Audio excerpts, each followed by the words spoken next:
Welcome back, my beautiful people. Today, we're gonna close out our 7-part series on starting your short-term rental management business from scratch. And step 7, which is our final step, is all about performance evaluation and analysis. What you need to understand here is that continuous improvement and growth is essential for the long-term success and sustainability of your short-term rental business. So what I wanna do is I want to refine a lot of the stuff that we talked about, like operations, like expanding your portfolio, like adapting to industry trends, and dive into growth and maintaining a competitive advantage in order for you to stay in the short-term rental business for the long term or for a long extended period of time, right? I talked about visions and growth. In the US, we have a tendency to be very short-sighted. When you look at other countries like Japan, like China, when they talk about continuous growth and improvement and their long-term goals, they're talking about centuries. They're not talking about 1 or 2 years. They're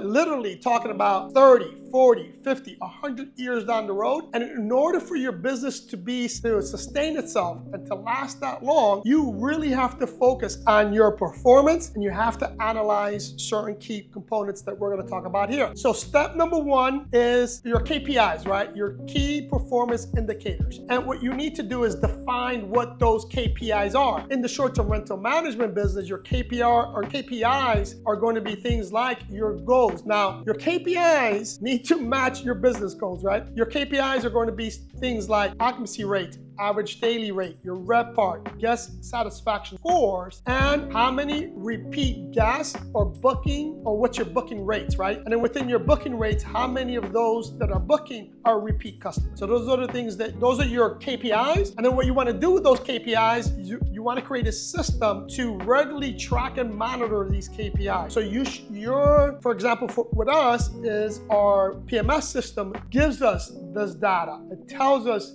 how we're performing in terms of occupancy rate, how guest satisfactions, how each property is performing within our portfolio. So those are things you want to monitor, but you need to understand what those KPIs are. You need to define them. Next is going to be your guest feedback and review. Very important here. You need to have a system, and then with the short-term rental management business, it's kind of easy because each platform has a review process. But within your own website, or if you're getting direct bookings, you need to create that same system to give you feedback as to what guests are saying about you and about your properties. Here's why this is important, right? I used to worry, or it used to bother me when I would get a negative review. It doesn't bother me as much today, but it depends on what the guest is actually saying. So when a guest gives me something related to opinion, I'm not concerned about that unless it becomes a trend. So I'm gonna give you an example. If 1, 2, 3 people out of 100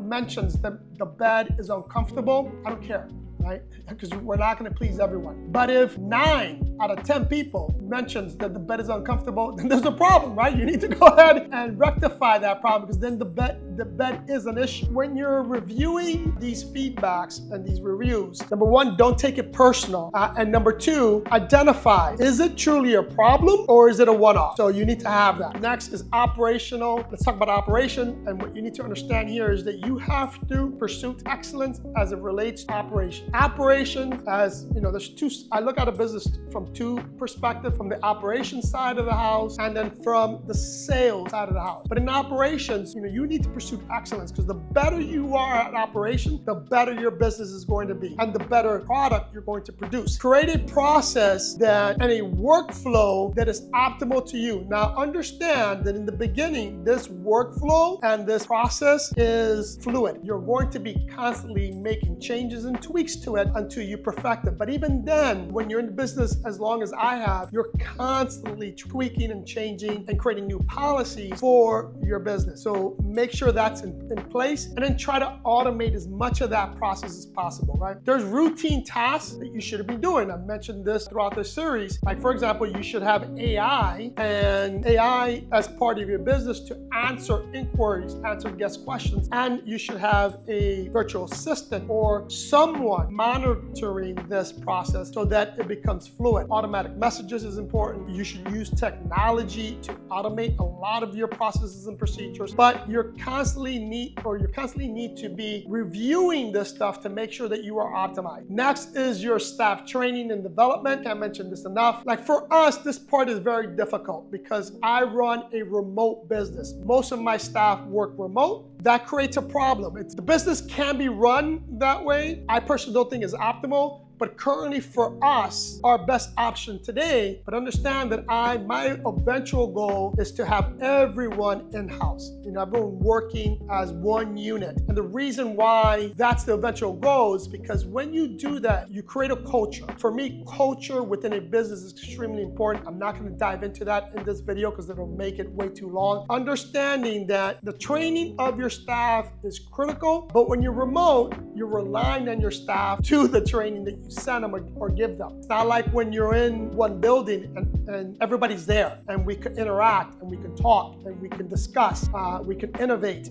It's much easier to do that when you're all in one place than when you're remote. Now, I may get some pushback on that, but I can tell you that more and more companies identifying that remote work is not ideal work. Next is portfolio expansion. I've always said, if you're not growing, you're dying. So you should always be looking to expand and grow on a consistent basis. Market expansion is going to be critical, but in order to do that, you constantly have to be doing market research. Within your market research, you should be identifying where your opportunities are and then create a strategy for acquisition. That is extremely important. I'm going to repeat that, right? Expansion is critical for the long-term health of your business, but expanding is going to require market research, and then that market research should give you a strategy for acquisition. Understand that. Next is, I'm a fan of this. Some people may not be a fan of this, but diversity within your portfolio, I think it's very important. In the beginning, it may not be as important because you're starting out, and I'm a firm believer that you should be single focused. And when you, for example, if you have a preferred property type that you could mirror or copy and duplicate, that's going to be important. It makes it easy for this expansion. But for the long-term health of your business, diversifying the property portfolio and property types is going to be very important. So for example, today, I mentioned this a lot on my video. In the past, my bread and butter was 3-bedroom, 2-bath homes that were 1,200 square feet or smaller. That's my bread and butter. The majority of my portfolio consists of that. But today, the ones that produce the most are not that property. There's been a big emphasis on identifying and creating unique properties. So unique properties are producing the most. But when you deviate from your bread and butter and you dive into something different, then going back to KPIs and going back to training and workflow, all that needs to be adjusted for your new type of property. So understand that. But you have to diversify. I don't think you can stay in business for an extended period of time. And again, talking long-term goals and visions are not any, extension is for me is 10 years or more, but for the long haul, I don't think you can survive in this business by being boxed into one property type. You should diversify that. I've already kind of touched on this, but we're going to talk about it, which is innovation and technology. Understanding industry trends are hugely important. Every year since I've been in business, there has been new stuff coming out, new trends coming out. You need to stay informed. You need to constantly educate yourself on that. So, and when I talk about industry trends, I am talking about the whole spectrum. Travel trends, for example, as it relates to travel. Who's traveling? When are they traveling? Where are they traveling to? Where they're spending the money on. Those points or topics are hugely important for the success of your business. So you can understand where to put your investment dollars in. Within that, it's technology. When I first got into this business, I would say probably 90% of the stuff that I use today, I didn't have when I first started. So, and it's constantly changing, constantly growing, right? My PMS system has changed. My accounting software has changed. Our cameras have changed. Our noise detectors have changed. AI didn't exist when we started. AI is a huge, huge shift in this industry that has been a huge benefit for us in the industry. Staying informed, staying on top of trends is going to be important, and it's going to allow you to stay in this game for the long haul. Next is going to be strategic partnership and collaboration. I can't express how important this part is. When I first started, my staff wasn't as big as it was today. You know, everybody for me was a vendor. My cleaners were vendors. My landscaper were vendors. My pool people were vendors. My pest control were vendors. My home renovation people were vendors. I created and established a relationship with these different companies to help build my company. As I grew and I started generating more money, I started to bring these people in-house. So today, our landscapers are in-house, housekeepers are in-house, pest control is in-house, our maintenance is in-house. But having that vendor relationship is still going to be important. So for example, our maintenance people are general contractors, but we don't specialize in specific things. So when we have a specific major issue with electrical, we have to contract that out. But because of my strategic relationship with these vendors, all I have to do is make a simple phone call and people will be there.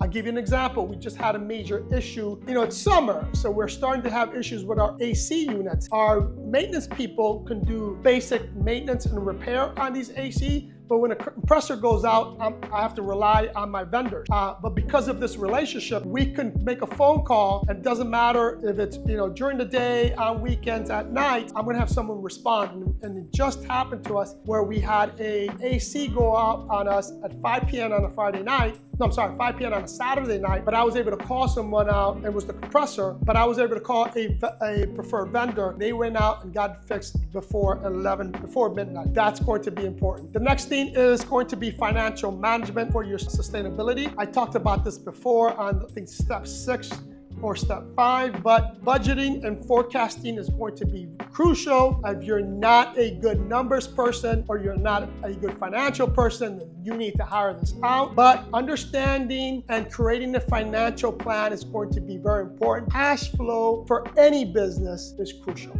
So understand that. Also understand what your ROI is in terms of when you put money into an area. So for example, I've said this before, a lot of my money goes into marketing. Today anyways, but most of my money goes into marketing. Why? Because I get a higher ROI in my marketing dollars than I do if I put money into, let's say, expand my budget in staffing, or expand my budget in training, or expand my budget in technology, right? My highest ROI is in marketing. Something new may come up. That's why you need to stay on top, like I mentioned, in innovation and technology adaptation, right? And a new tool may come out. Like for example, AI. When AI came out, we spent some money on AI, but the ROI at that particular time and point was huge because it saved us a lot of work hours and our response time was quicker, which as a result, we were able to close more deals, meaning close more potential guests, convert them from potential guests to guests. And that was as a result of money spent in our AI technology. So know where that